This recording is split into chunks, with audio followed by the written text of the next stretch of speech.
Welcome, ladies, to the Real Estate Investor Show, providing inspiration, strategies, and insight to empower women investors to live balanced and financially free lives. Now, here are your co-hosts, Liz and Andressa.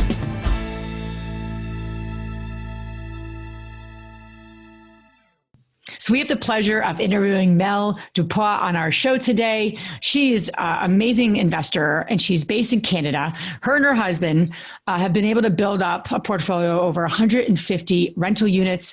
And the really fascinating part about that is that they're owned by her and her husband, right? So they don't have tons of partners. It's just her and her husband. I love her story. And she gets into how she was able to do that and scale. And one of her strategies was creative financing. Surprise, surprise.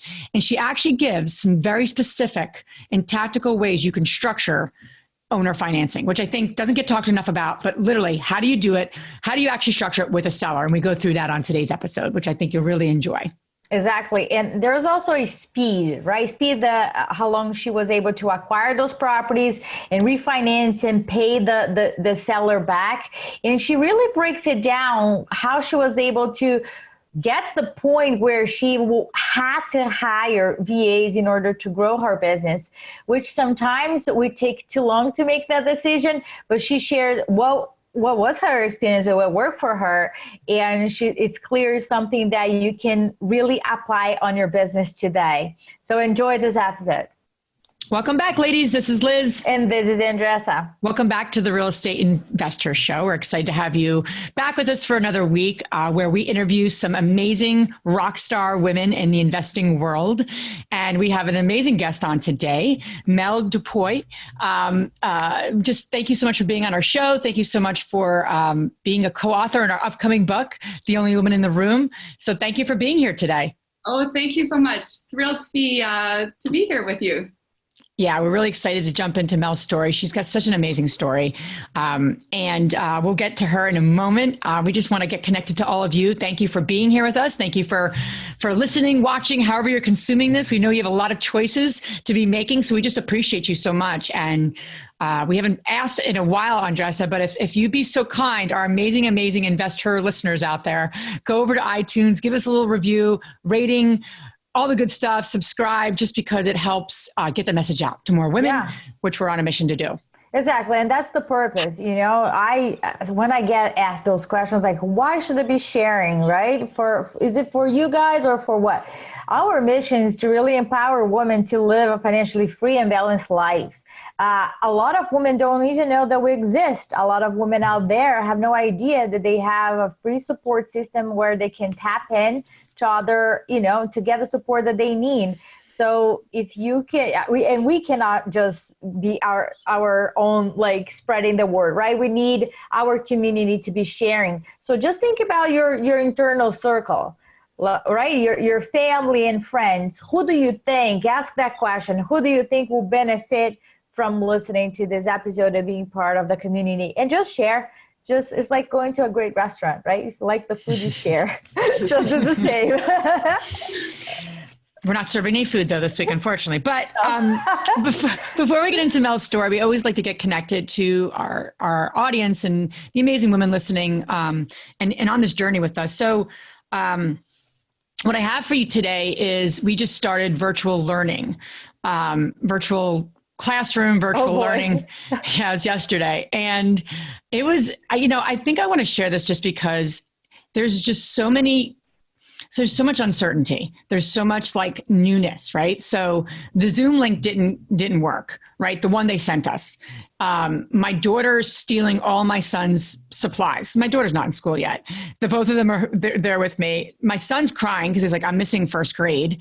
I'm crying now because both of them, one's crying because she doesn't have markers. The other one's crying because he can't join his first grade. And I'm crying because I'm like, I'm up to my level of like, I can't solve this right now, So I calmed down and we finally got on and it started to work. But I just got present to how much demands are on, parents right now, women, men, whomever those caretakers are. And it's intense. Don't forget to ask for help. and I think we all I need to be more mindful on a daily basis where I need help. So I just, I know there's a lot of pressure out there right now in the world. So I just want to give a big shout out to the women listening, just because I feel your pain. I feel it because I'm in it with you and we're all in it with you. So, but just don't forget to ask for help and don't feel like you have to do it all yourself, because it's just quite honestly impossible. So I'm constantly every day thinking, how do I get help here or there and every area of my life? So I just wanted to share that. It was as a reminder.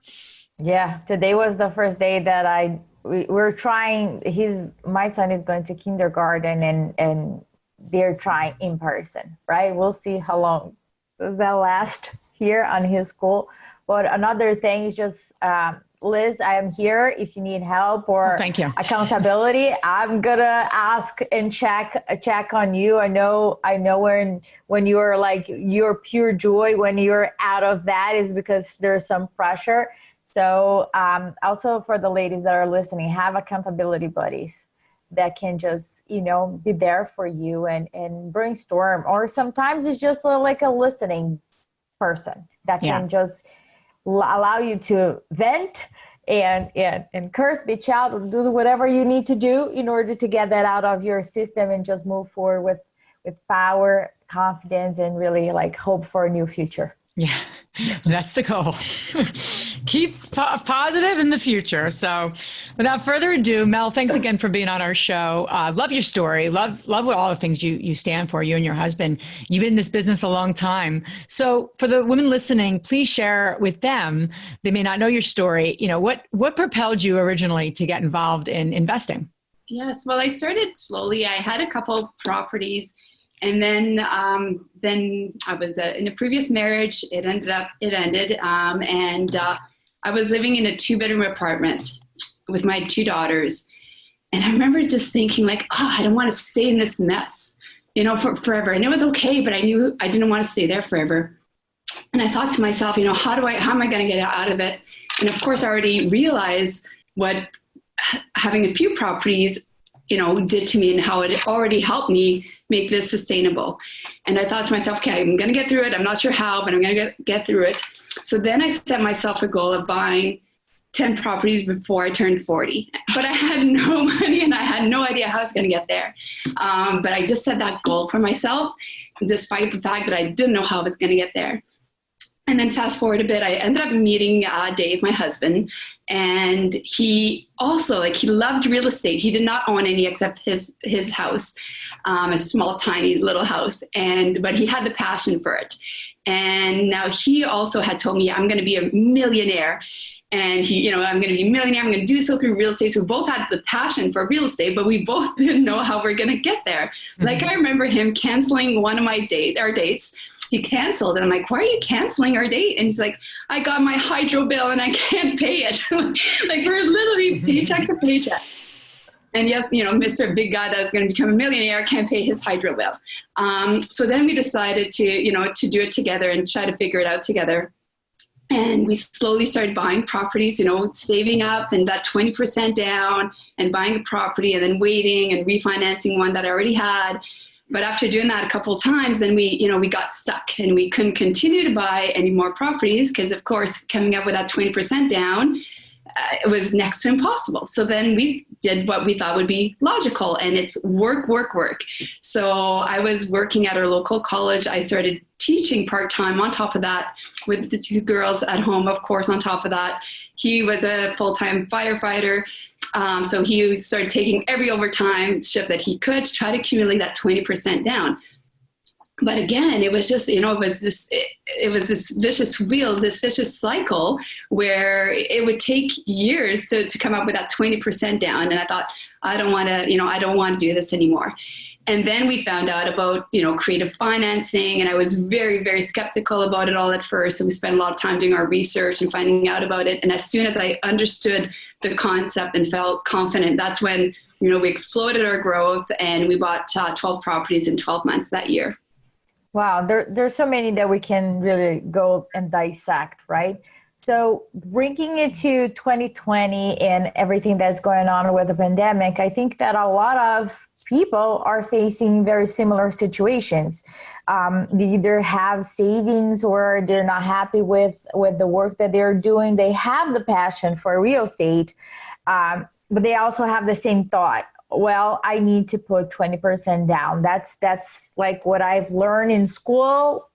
They didn't teach you all the other tricks or anything else. So for you guys, how did the creative finance, if you can break down for those folks that are listening to us right now, can you give a very specific example of thinking outside the box so they can start thinking about that possibility right now? Yeah, absolutely. For me, it was important to kind of decide which lane I wanted to be in. And I heard about owner financing or seller financing, vendor take back, all the same thing. I knew about joint venture partners. And I wanted, for myself, I really wanted to make sure to keep all the properties that I had, because my long-term goal was to be able to pass that on to my children. So I knew that I wanted to be in the lane of solely owning my properties through creative financing. And then I started off with the owner financing, where, you know, the seller essentially holds part of the mortgage, a 20 or 25% down, sometimes even more. And as soon as I implemented that concept, then of course I figured out different ways as well, whether it's with 401ks, if you're from the States, or RSPs here in Canada. That's great. And I think that's a crossroads for a lot of people to say, you know, do I want to own less of something and work with partners, or do I want to figure out how do I own it, you know, myself or in our, you know, our own company, and get creative, whether it's creative financing or get creative in other ways. So there's no right or wrong. It's just, you know, figuring out what lane, like you said, and then going after it. So 12 properties in 12 months, that's pretty remarkable. So walk us through what that looked like. You know, how did the first one happen? How did you get to this? Like, how did that did it all happen at once in terms of buying a 12 unit? Like, how did that actually dissect in terms of the time frame? Yeah, so it was a total of 56 units that year, and it happened. So we had a few. Yeah, I believe we had 2 or 3 under contract for, you know, to close in January or February, and then once I saw how, you know, great this was, then it's like, all right, let's keep going. And our time, instead of spending it working this extra job, became working on my business instead. What kept me driven was being able to attach a goal behind it. So being able to, you know, to tell myself, okay, if I buy another couple of properties, wait a second, that's starting to replace my income. And it just kept me driven, and then we're able to buy the 12. Were all the 12 in with owner financing? Not all of them. The majority were. We did a couple different ones. So we had some promissory notes, and we used some attached to the mortgage, like RSPs type of thing. Okay. Or a 1K for you guys. Okay, gotcha. The terms, like, walk us through the terms, because I feel like, you know, it is such a great, whether you use private money is one way, or you actually work with, you know, the actual owner and figure out how they can hold paper and be part of it still. I think it's such a fantastic way to get into owning property. And then not a lot of people use that strategy. So walk us through the terms. Like, what were the terms that the first time you did owner financing, how did you set it up? You know, what were the terms with the owner? You know, how did you kind of get that? What did that look like? How much money did how much interest did you pay them? How long? I was just curious to dissect that, because I think that would be helpful for women. Yeah, no, absolutely. I'll give an example of this one was my first bigger one back then, and it was a 17-plex, which back then was scary because I only had duplex and triplexes.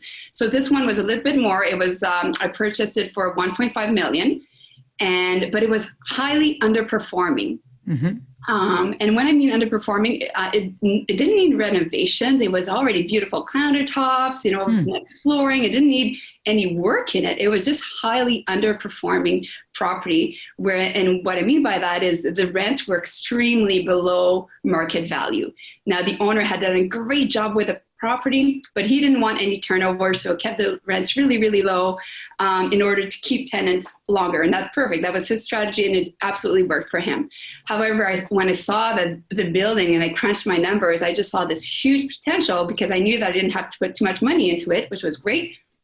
And and I could have that forced depreciation that I love. So that way I know that I can pay back the lender, which of course, if you're going to do creative financing, that's the most important thing. You have to know how to exit before you enter the deal, how you're going to pay them back. So you got to make sure to keep that in mind.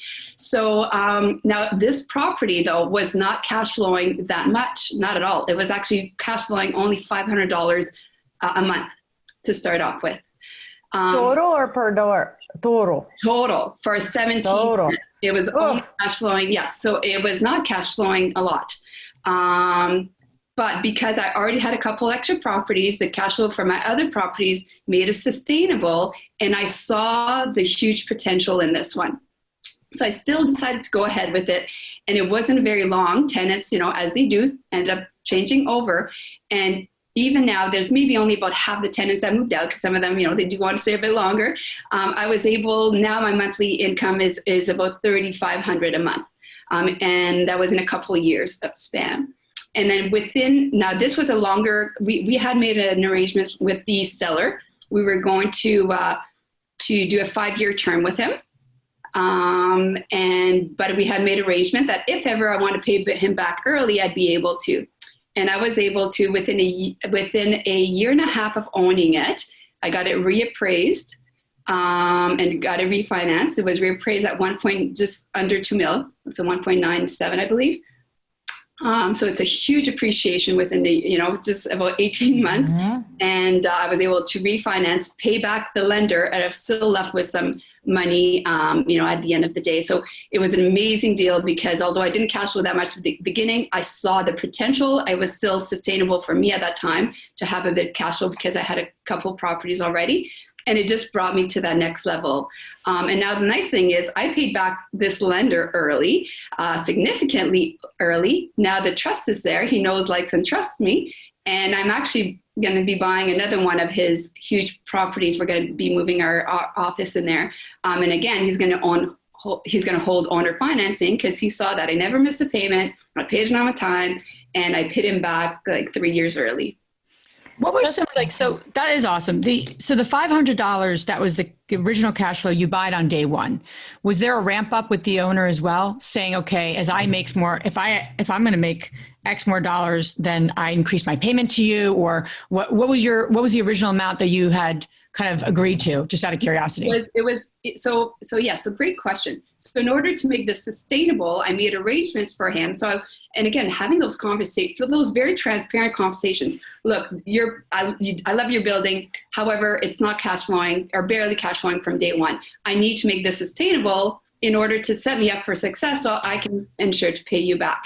So I showed him my cash flow matrix. I showed him my exit strategy, and I worked with him saying, can we do interest only payments as opposed to having to pay down?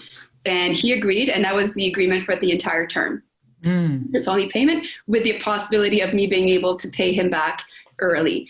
And even before paying him back early, we had a conversation. Are you comfortable with me paying you back and whatnot? Of course, you always want to make it a win-win with any, owner finance deal or private money deal that you do. So that way you create that long-term relationship with them. So that's essentially how that happened. He agreed to do interest only because he saw that, yes, it doesn't make sense right now. I did not have to increase payments. It was interest only increase. I knew its value. And then as soon as I knew that I had enough of a lift that I could refinance paying him out. And the nice thing about it is that now I know that I'm cash flowing a lot more.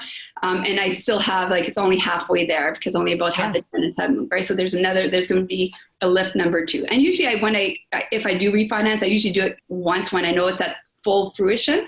But in this case, and given the number of doors and given the amount of lift that I had, forced appreciation that I had, it just made sense for me to pay him out and then recycle and do it all over again on his next property. Yeah. So I see like a common like the speed.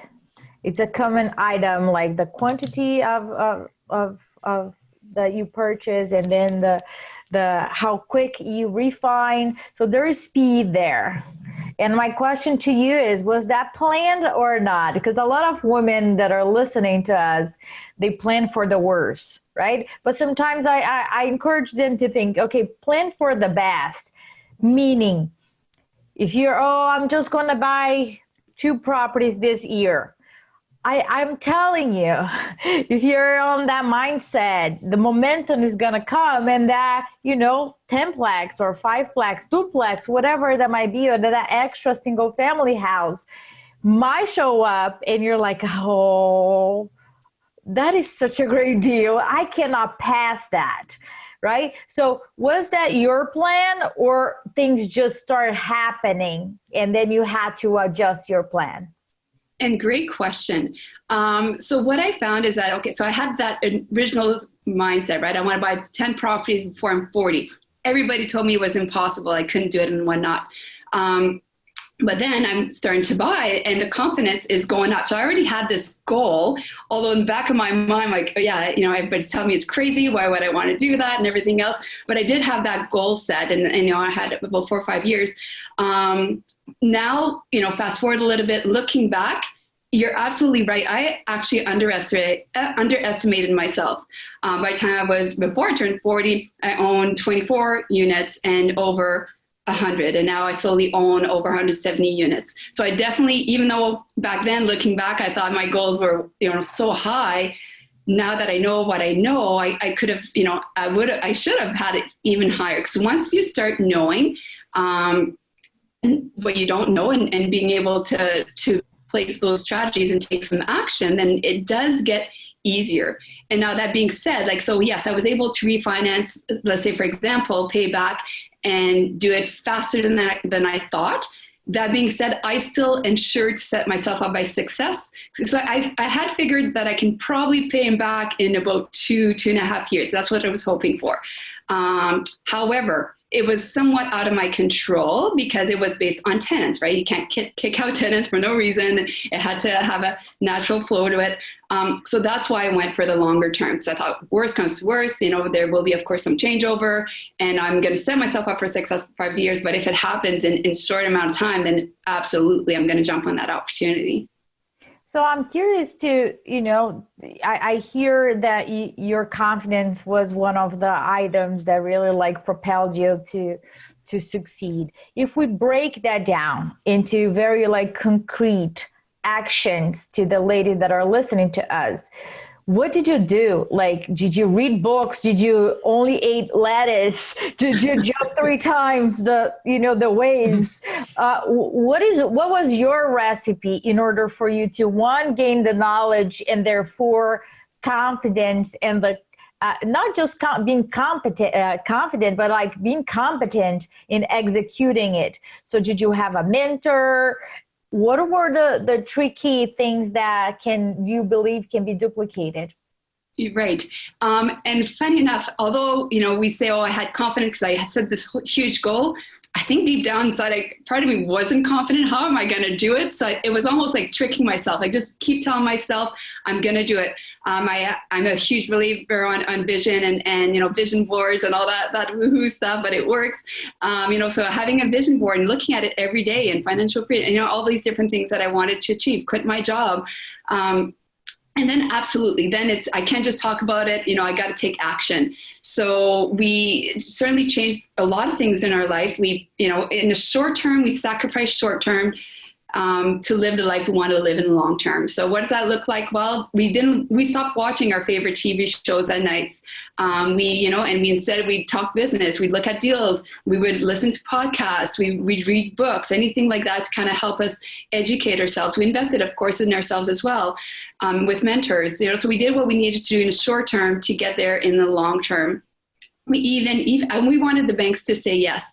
And I had at one point a brand new vehicle, and then I realized, wait a second, we want to do this owner financing, which means your ratios are higher. They're not as good because you're 100% finance deals. I wanted the bank to say yes to me, so I made the decision. Let's sell this vehicle and let's drive this awful. We bought a van. It was rusty. It was awful. This ugly van, and it seemed that it was almost and somewhat uncomfortable and almost embarrassing. You know, Melanie goes from having this brand new vehicle to selling it and having this rusty van. I'm sure there was talking behind my back, like, what's happening with her? I guess her rental business not going well.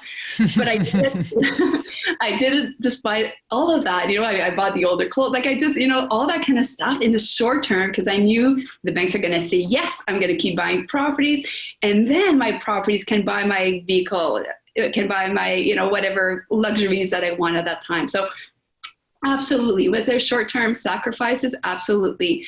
And of course, involving the kids with all of that as well, right? Sometimes they would come with me and they'd see. At one point, we ended up selling the house we were living in and end up living in one of our, I was 6 months pregnant at the time with my son and end up living again in another small apartment. And as moms, we always feel guilty. You know, the guilt is always there. Right. Usually, that is true. Or at least that's me. He's like, you know, I felt guilty as a mom, like, oh my gosh, especially for the girls, you know, I'm pregnant and my girls here, they are in an apartment again.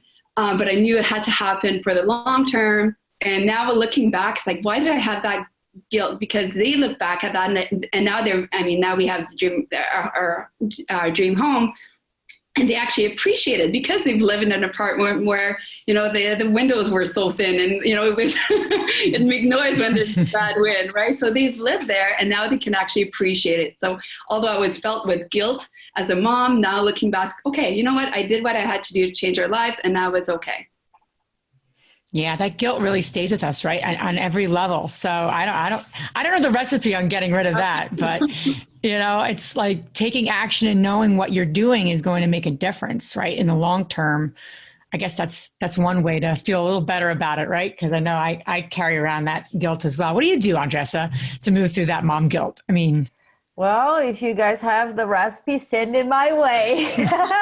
I think it's just, you know, it's just a matter of first acknowledging that exists. And at the end of the day, my mom always tells me, like, you won't remember this. You understand that, right? Like he's too young to remember certain things and why he doesn't care. He could care less. He's caring about like what snack I'm going to have. So I think that, you know, as you're saying, Mel, like the going backwards, right? Why am I doing this? Why we're sacrificing this now? And another point is like, I really don't care what other people think or if they think X, Y, and Z. And I think that we need to be careful with this because we live in a society where your realtor shows up in a BMW or whatever. And you're like, wait a minute, what's going on here? The day that my general contractor show up in a BMW on my rehab project, I was like, we have a problem here. I'm expecting you to show up in a van, right? With all your tools and everything else. You know, I not want to judge people. However, to me, in order for us to achieve financial freedom, there are certain things that comes first. Do I like brand new cars? Of course I do. I think that is just a matter of like, what are my priorities right now? And I'm consciously and confidently making this decision because I know the legacy that I want to live in the future. So to answer your question, Lisa, I think it's just like this this auto conversation, that we have with each other and really surrounding ourselves with other people. So for you, Mel, did you have a group of people that you rely on who were you seeking advice from? Oh, you know, it was a shift. I found that as soon as people are almost, when they started seeing the van and those kind of things, I almost felt like they were happy in a weird sense, right? That was also successful after all. And then once we had the properties, and I mean, there has been was there a shift in friends? Unfortunately, yeah, there right. Yeah, I think that isn't that a sad part? And it is a sad part, and I struggled with that, of course, and then I remember speaking with one of my mentors, and he said, you know, stop, because it was that guilt as well, of course. And they said, you know, stop surrounding yourself or taking advice from people who, you know, you may not be there anymore, right? You never want to be, of course, the one who's doing it all. because they're going to just try to bring you down. And that's how I felt. I felt defeated. Like, oh, I can't talk to anybody about this. I can't ever talk about it around my coworkers. I can't say, hey, so I went and looked at a property, this building or this weekend. They look at me like I have four heads, right? Like, it was just one of those, don't talk about it. So then I started surrounding myself with people that want to do this, right? Other real estate investors who are either doing it, who are either, highly successful or getting started or whatnot, but have the same kind of goals and mindset than I do. And that certainly has helped, having a bit of a shift, even though I was realistically also shifting my life as well.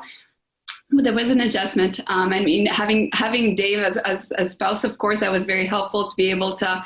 He's tougher than I am, right? Not as emotional as I am. So he'd kind of, say like, hey, you know what, we're going to get through this together. And you got to remember your why, which was my 3 kids, right? So you're doing it for the 3 kids. You're not doing it to please a neighbor who may not be talking to you as much anymore. Yeah. And, to that point, we get a lot of questions through our investor Facebook community, our just women we surround ourselves up, the meetup leaders, the meetup groups. A big question continues to always be, how do I successfully invest and work with my spouse? And I know my husband and I have obviously wrestled with this because we started together 15 years ago. And so for you and your husband, Dave, right, you started together and you've built this business together. And quite honestly, you're the sole owners of this business, right? You don't have 85 million partners either. It's your business, all in the context of growing your wealth. And so what have been some of your kind of, secret sauce there? Because I think a lot of women, whether they're struggling with it or they're not struggling with it, it's always something we're trying to get better at, especially if you're working with your spouse. I don't think anyone's like, yep, we're good, we're perfect, and we skip down the street together. Like, that's just not the reality. So, but people work well together, but there's always an area of improvement too. So I'm curious, what have been some of the things that you and your husband have employed that have been hugely important to you guys working together and successfully working together? Yeah, and great question. And absolutely. Is it always easy? No. Is it also easy working with anybody else that you work with at your job? Yeah, sure. No, right? There's personality conflicts, there's different opinions. What we found that Dave and I, what worked really well for us is staying in our own lane. So at first we used to do everything together, of course. We'd look at every single property together. We'd crunch the numbers together, double checking everything together.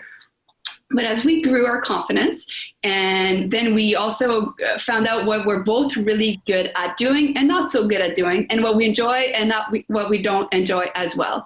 And that's how we kind of ended up staying in our own lane. So, he'll have his responsibilities. I don't micromanage him, because if I do, he'll quickly remind me that I micromanage him, and vice versa. Hey, this is my specialty. This is what I do. I got really good at doing this. Let me, trust that I'm there, and having that trust. So you do have that sense of independence. Wait a second, this is my side of the business. I'm going to run it that way. And if there's a huge, huge overall business decision, of course, we're going to talk about it. But overall, he stays in his lane. I stay in my lane. We work collaboratively together. But overall, really realizing that. And then if ever we do do we argue? Of course, like any other couple, there are times that we kind of argue about it. Yes. However, what we try to do is we try to get over it really, really quickly. So we'll get frustrated with each other or whatnot, and take a little break. And he'll do his thing, I'll do my thing, and then it's like, all right, let's remember our why, going back to our why will get you through anything very quickly, right? Why are we doing this? Does it really matter? Is it really worth arguing about? No. All right, let's keep moving together. So kind of just realizing, is this going to be a game changer in our business? If Dave does it this way, although I think it should be done this way. No, long term, no. If it is, okay, absolutely, let's further discuss. But otherwise, Mel, let it go, and vice versa as well. I agree with you. I think that as you grow your business, right, what was a big deal at the beginning, if the countertop has some grains or whatever, that was the issue, no longer is the issue, because you were thinking bigger and bigger. And I think that there is no other way that you can grow your business if you don't start stepping out and picking and choose, right? It's like my 5-year-old. I pick and choose my battles, and then I move forward. For you guys, I'm sure, you guys have other people that you rely on. Talk to me about your team members. Who did you hire first? If you hire first for your company, or if you hire VAs, how did you structure your support team?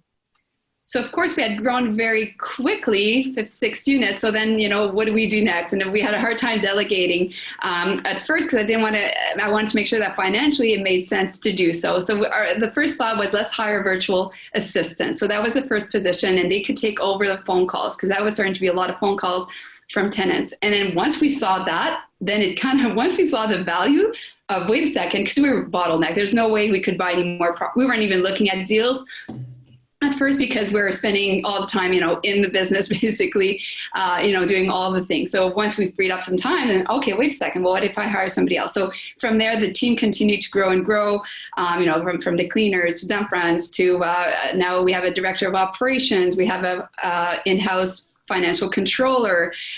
We have a construction manager. We have a marketing director. We have, so our team continues to grow. This week alone, I've hired a couple extra people as well, because now we have the mentoring side of things. So that side of the business is growing as well. So it's all of that kind of came all together. Once I realized the value of leveraging other people's time to free up my own time, again, it brought us to the next level to be able to continue to buy more properties.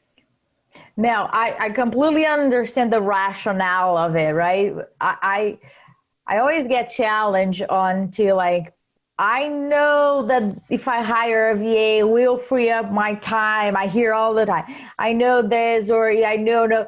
I always say knowing doesn't change anything, right? People know to lose weight, you got to exercise and eat well. Not necessarily people that, are not in a healthy lifestyle. They don't know that. They know that. But tell me, what clicked for you to say, yes, even though I might be concerned about hiring people and being able to pay them, right? And make sure that my business is growing. What was the tipping point for you that you had to say, I don't have another choice, I got to go this route? Honestly, and again, I don't recommend this. I waited till I was literally bottlenecked. I could not, that's when about 12 and 12, we were still both working full time. So working full time. On top of that, right? We're still both working full time. So yeah, I waited way too long. Again, don't recommend this. So learn from my mistakes. I was literally bottlenecked, and I knew that I wanted to keep buying properties. Things are growing well. We had our strategies. Things are great, but I can't buy more properties because I don't even have time to look at properties, because I'm dealing with, a tenant being locked out of their unit. It didn't make sense. So it was just taking that, big breath and leap of faith, and just boom, let's set it up. Let's do it. And once you do it once, honestly, you see how much more time you have, and will somebody do it? And I think that was my fear. Nobody's going to care as much about it as I do, right? It's my business. I put my, my years into it and my sweat into it and all that. Will anybody care as much as you? No, realistically, likely not. Will they care? Yes. If you find the right people, they're going to care. Are they going to care as much? Are they going to do everything as good as you? No. But if they're able to do it as 80% as well as you do, 80%, and you've just freed up, let's say something, maybe they'll take 40 hours to do something that you did in 20 or 30 hours, but that difference in how much you can make per hour doing something else or finding the next deal is so worth it. And now I realize, once I've done it once, and I did it twice, and I did it 3 times, and now the more I'm able to grow my team, the more that I'm able to absolutely continue to grow my portfolio, because now I have time for myself, and it's balance as well, right, with the work and home and kids and all that. Yeah. And it's baby steps, right? It's you don't have to do it overnight. It's absolutely. It's overwhelming to feel that way. So it's just take it step by step, one hire, one piece, and one, I think that's a smart move. And probably, like you said, it took too long, but you did it. And that's what matters, right? You started off as simple, I guess I say virtual assistant, but even just, I don't have to clean this unit anymore. while I'm doing this, while I'm able to do something else instead, right? So just starting, so it wasn't even a full-time position, even if I think about outsourcing, just, I don't have to do the dump runs anymore. Okay, good. I don't have to worry about that. Okay, now let's do a virtual. Okay, I don't have to worry about phone calls. All right, let's hire construction managers so they can oversee all the site. Okay, I don't have to, right? So you're bang on. It's taking it one step at a time, like you said, Liz, and not being like, I need to build this huge team. Take it one step at a time. You're gonna make errors. You're gonna learn from your mistakes, and just keep moving forward through it. Yeah, I love that.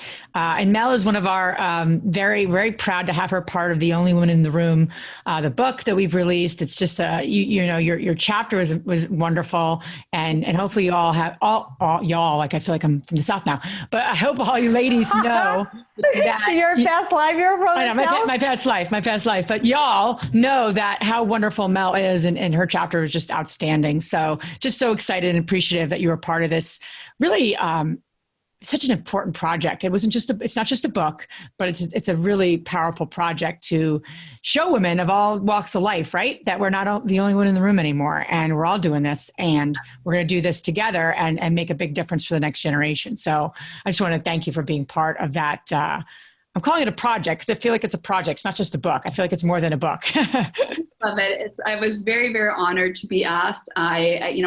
I know some of the women that are featured in the book, and I'm so proud to be amongst one of them.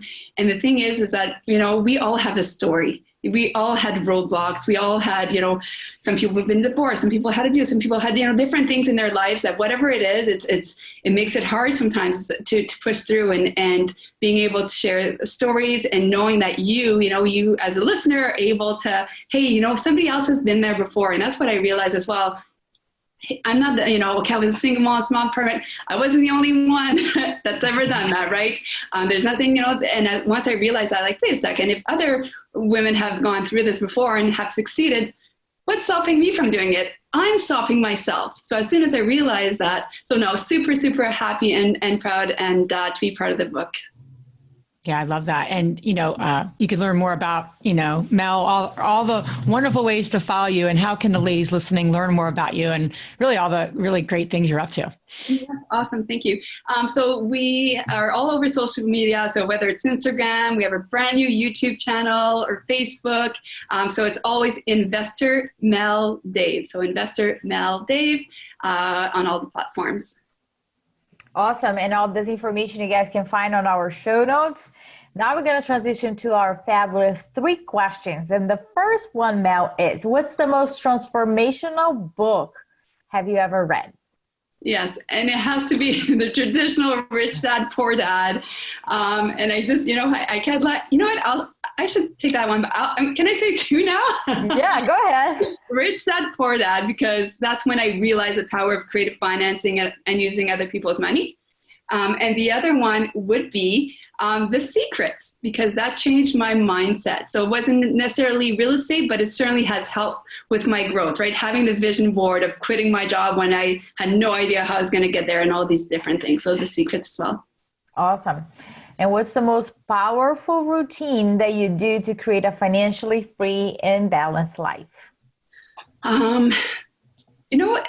What I love doing and is involving my kids, and I don't know if this really answers, but I love with the kids every night, we for putting them to bed, we say 3 things that we're grateful for. And it can be anything about our lives or anything that went on that day. And just having that mindset and really appreciating what we have. And this started not just now when we were able to quit our job and all that, but I mean, when we didn't have it all, and we were driving the old van and still being appreciative of what we had. And having, really appreciating, I might not have it all yet, but I'm working towards it. And I appreciate that I have this, and I appreciate it. And the kids do it as well. So we all name 3 things. So I think just, again, having that sense of right mindset and truly appreciating, I might not be where I want to be yet, but I'm pretty still lucky, has certainly helped. That's awesome. And the third and last question is, which woman, famous or not, has inspired you the most?